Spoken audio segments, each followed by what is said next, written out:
60 secondes expat, l'info de la mobilité internationale. Préparé et présenté par Cléa Cornet.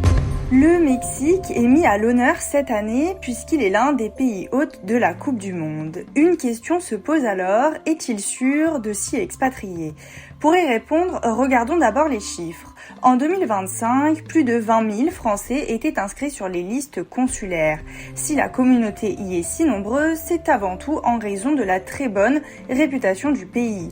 En 2023, le Mexique a d'ailleurs été désigné comme la meilleure destination au monde pour s'expatrier. Cette popularité s'explique par 4 grands atouts. D'abord, un coût de la vie très attractif pour le logement et les loisirs. Ensuite, un marché porteur pour les entrepreneurs et les nomades digitaux. À cela s'ajoute une richesse culturelle et gastronomique exceptionnelle. Enfin, un climat idéal qui laisse le choix entre les plages du Yucatan et les montagnes du centre.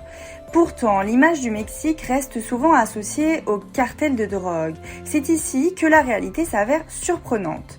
En 2026, l'indice de criminalité du pays s'élève à 53 points, ce qui reste inférieur à celui de la France, mesuré à 56 points. Si vous envisagez de vous y installer, le secret est de dépasser les idées reçues. Il suffit d'éviter les zones frontalières sensibles comme Juárez ou Tijuana et de privilégier la capitale Mexico ou des stations sûres telles que Cancún ou Cabo.